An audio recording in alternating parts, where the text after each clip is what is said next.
ప్రతిరోజు చెప్పుకున్నట్టుగానే ఇవాళ మరొక నెంబరు, చివరి నెంబరు 9 గురించి చెప్పుకుందాము. ఏ నెలలోనైనా సరే జనవరి నుంచి డిసెంబర్ దాకా పుట్టిన వాళ్ళలో ముఖ్యంగా 9, 18, 27 ఈ తారీఖుల్లో పుట్టిన వ్యక్తుల యొక్క జనరల్ క్యారెక్టరిస్టిక్స్, అంటే సహజంగా వాళ్ళకి ఉండే క్యారెక్టరిస్టిక్స్ అవి అందరికీ ఉండొచ్చు, కొంతవరకే ఉండొచ్చు. ఎలా ఉన్నాయి, ఇది జనరలైజేషన్ చేసి చెప్తున్న క్యారెక్టరిస్టిక్స్ ఎలా ఉంటాయన్నది వారి యొక్క లక్షణాలు 9 తారీఖున పుట్టిన వాళ్ళవి మనం ఇక్కడ మాట్లాడుకుందాం. వీళ్ళు దేశానికి రక్షకులుగాను ఉంటారు, సైనికులుగాను ఉంటారు, మంచిని రక్షిస్తూ ఉంటారు, చెడుని శిక్షించడంలో కూడా వెనకాడరు. 2 రకాలైన ఉద్వేగాలనే వాళ్ళకి ఎక్కువగా ఉంటాయి. చాలా భావావేశం అనేది ఎక్కువగా ఉంటుంది. చాలా షార్ట్ టెంపర్, చూడంగానే వాళ్ళకి వెంటనే ఫస్ట్ కోపం అనేది ఇమీడియట్గా వచ్చేసినట్టుగా ఉంటుంది. ప్రతి చిన్న విషయంలో కూడా చాలా తొందరగా ఉద్వేగాలు, తర్వాత ఉద్రేకాలు చాలా ఎక్కువగా ఉంటాయి. అంటే మామూలుగానే భూపుత్రుడు అంటారు ఈ యొక్క కుజుడిని. కాబట్టి కుజుడికి ఉండే అన్ని రకాల లక్షణాలు, అంటే వాళ్ళ యొక్క అపిరెన్స్ కూడా మిడిల్గా, అంటే అటు హైటు ఇటు పొట్టి 2 కాకుండా మధ్యస్థంగా ఉండడం, తర్వాత చాలా వాళ్ళు ఏ విషయాన్ని నిశ్చితంగా పరిశీలించడం, ప్రతి విషయంలోనూ వాళ్ళ యొక్క భావాల్ని చాలా ఖచ్చితంగా వెలిబుచ్చటం.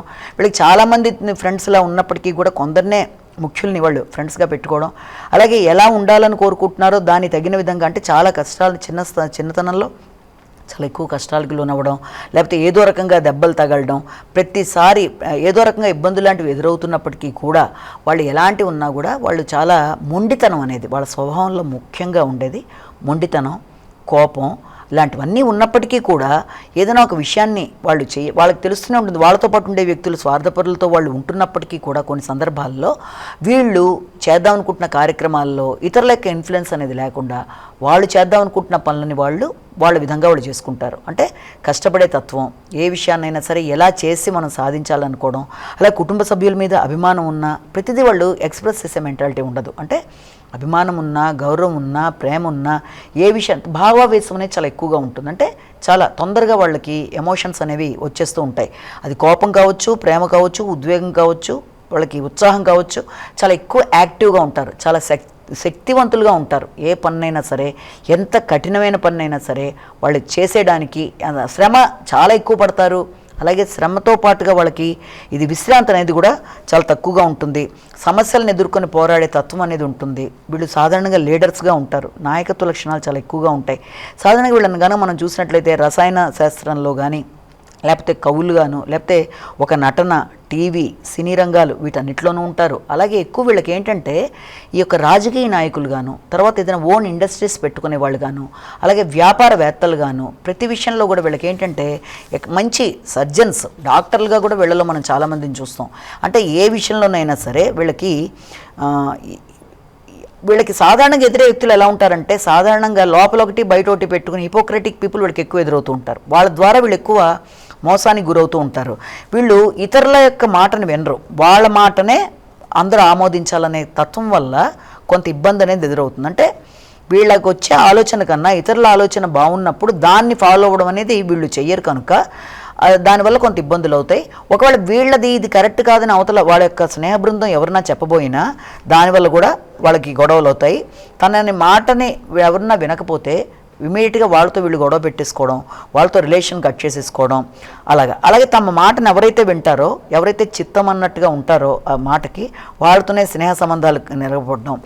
అంటే ఒకటే, వీళ్ళ తప్పును ఎవరైనా ఎత్తి చూపిస్తే ఆ వ్యక్తులకి వీళ్ళు దూరం అయిపోవడం. అలాగే వీళ్ళకి వచ్చిన ఆలోచనని అందరూ ఆమోదించాలనుకునే ఈ రకమైన నెగిటివ్ లక్షణాలు కూడా కొందరిలో ఉంటాయి కనుక దాన్ని అధిగమించుకుంటూ ముందుకెడితే వీళ్ళని పట్టేవాళ్ళు ఎవరు ఉంటారు. అంటే ప్రతి విషయంలోనూ వీళ్ళు ఏదైనా చేస్తారు.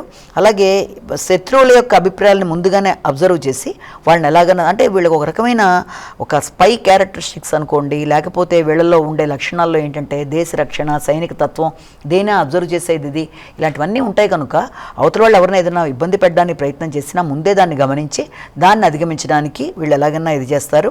అలాగే యోగా కానీ, ధ్యానం కానీ, వైద్యం కానీ అన్ని రకాల విషయాల్లోనూ వీళ్ళకి మంచి ప్రవేశం అనేది ఉంటుంది. అన్ని రకాల వీళ్ళు ఉండే ప్రదేశాలన్నింటినీ కూడా చాలా చక్కగా పెట్టుకోవడానికి ట్రై చేస్తారు. వీళ్ళకి అడవి లాంటి ప్రదేశాన్ని ఇచ్చినా చాలా మంచి క్షేత్రంగా మార్చేస్తారు. కొండలు గుట్టలు లాంటివి ఇచ్చినా కూడా మంచి అందమైన నగరంగా మార్చేస్తారు. అంటే ఆ రకమైన క్రియేటివిటీ వీళ్ళలో చాలా చక్కగా ఉంటుంది. అలాగే ఇతరుల దుఃఖాన్ని వీళ్ళు చక్కగా పోగొట్టగలరు, ఎవరన్నా ఏదైనా బాధపడుతున్నా కూడా. అలాగే దేశ రక్షణ కోసం ఎక్కువగా సైనికులుగా, పోరాట పటిమ ఉండేవాళ్ళుగా ఉంటారు. వీళ్ళకి అనేక రకాలైన సమస్యలు, ఇబ్బందులు ఎదురైనా కూడా జీవితంలో వెంట్రుక వాసులో తప్పించుకుంటారు. ఎలాంటి పరిస్థితి వచ్చినా దాన్ని వీళ్ళ అభిప్రాయాన్ని ఎవరు మార్చలేరు. వీళ్ళ అభిప్రాయాలను వీళ్ళవే, అవి కరెక్ట్ అయినా తప్పైనా వాళ్ళ అభిప్రాయం ప్రకారం వాళ్ళు వెళ్ళిపోతారు. ఎప్పుడు కూడా వీళ్ళ కష్టానికి వాళ్ళకి వాళ్ళే బాధ్యత అనుకుంటారు. ఏదైనా సరే వాళ్ళు రాజ్యపాలన సమర్థులు, అన్ని విషయాల్లోనూ అలా ఉంటారు. న్యాయం కోసం పోరాడతారు. తల్లి మొదలైన వాళ్ళకి కోసం చాలా ఎక్కువ ఆలోచిస్తూ ఉంటారు. కుటుంబంలో హఠాత్తుగా వీళ్ళకి వచ్చే భావావేశం వల్ల కొన్ని రకాలైన ఇబ్బందులు అనేవి ఉంటాయి. కాబట్టి వీళ్ళ లైఫ్లో అనేక రకమైన ఫన్నీ ఇన్సిడెంట్స్ కూడా జరుగుతూ ఉంటాయి. కొంతమంది ఎలా ఉంటారంటే ఫన్నీగా ఇతరులను నవ్విస్తూ ఉంటారు. మరి కొంతమంది ఏదో విచారంగా ఏదో ఆలోచిస్తున్నట్టు ఉంటారు. కొందరు ఏదో కోల్పోయినట్టుగా డిప్రెసివ్ థింకింగ్లో ఉండి కోల్పోయినట్టుగా ఉండేవాళ్ళు ఉంటే, మరి కొంతమంది ఎప్పుడు ఉల్లాసంగా ఉత్సాహంగా ఉంటూ ఇతరులను నవ్విస్తూ ఫ్రెండ్లీగా ఉంటూ ప్రతి విషయాన్ని జోక్గా తీసుకునే వాళ్ళు కొందరు ఉంటే, ప్రతి చాలా సీరియస్గా తీసుకుని కోపం పెట్టుకునే వాళ్ళుగా ఉండేవాళ్ళు. ఈ 2 రకాల లక్షణాలు కూడా వీళ్ళలో మనం గమనించుకుంటాం. కాబట్టి వీళ్ళంతవరకు వీళ్ళ మనసు వీళ్ళ ఆధీనంలో ఉంచుకుంటూ ఎమోషనల్ ఇంబ్యాలెన్స్ కాకుండా కోపంని కంట్రోల్ చేసుకుంటూ ముందుకు కనుక పెడితే జీవితంలో ఎలాంటి కార్యక్రమాన్నైనా వెళ్ళి చక్కగా సాధించగలుగుతారు.